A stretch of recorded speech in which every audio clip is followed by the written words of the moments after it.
Good afternoon, everyone. This is the 24th episode of Trial and Error, and I will make tomato miso udon. So, tomato, miso, and udon. So, as you can see, there are, you can say, two kinds of tomato. First one, it's as you can see, it's pulper, finely chopped tomato, and it looks like this so-called finely chopped, and this is the regular tomato, and I will kind of chop it later on, but compared to this kind of finely chopped tomatoes, of course it's not, I would say, not that finely chopped, but it's actually those vine ripened tomatoes. And miso, again, the red miso looks like this. Not sure if you can see a bit. The red miso, yeah, and the hakumaku organic udon looks like this. So this is my meal for today's lunch in the 24th episode of Trial and Error, tomato miso udon. So this is my today's lunch, tomato miso udon.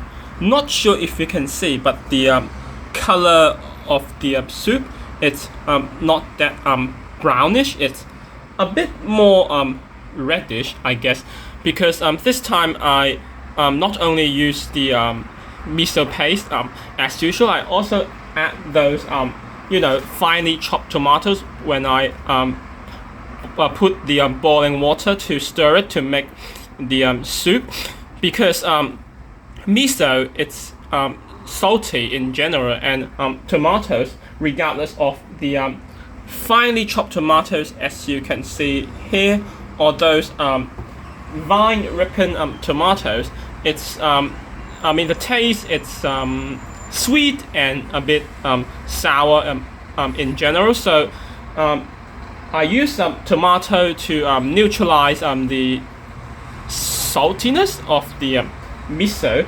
So apart from putting the finely chopped tomatoes into, with the miso paste before I put the boiling water to mix to make the slash soup base, at the end I put those again finely chopped tomatoes, as you can see on top, and also vine ripened tomatoes as well, to finish this dish, today's lunch, the 24th episode of Trial and Error, tomato miso udon.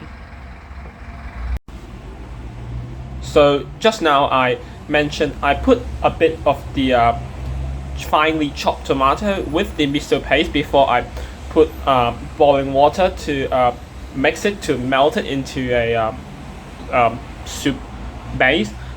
I know, like tomato, regardless of those finely chopped tomatoes, or those wine ripened tomatoes, like the sweetness and or sourness kind of neutralizes or minimizes the saltiness of the red miso paste. But probably next time, if for a bit of balance between tomato and miso, I will probably just put the miso paste and then put the boiling water to make the soup base. So it's actually rather like a miso base instead of a tomato miso soup base. So I'll put the miso paste first, then put the hot boiling water to melt it to make the actual miso soup base. Then I'll put the finely chopped tomato and the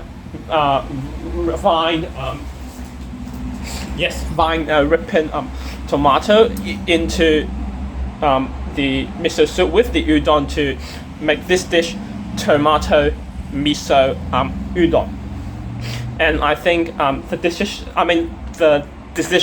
I made is to buy two textures of tomato: the finely chopped tomato and the original one. Those are vine ripened tomatoes is correct, because you can feel like a different textures of tomato as well. So originally I planned to buy cherry tomatoes instead of those vine ripened tomatoes, but because cherry tomatoes, I mean, based on where I bought downstairs close here in Epping, it's a bit kind of expensive, so I did not use cherry tomatoes, and I used the vine ripened tomato instead with the finely chopped tomato to make the tomato miso udon. Let me know how I did in the description down below, or the rating on Facebook and Instagram stories. So be sure to subscribe to this channel, and not only follow my Facebook, Instagram, and also my Snapchat and Twitter. I have those accounts, so feel free to follow so you won't miss out, and I'll see you in the next video. Bye bye.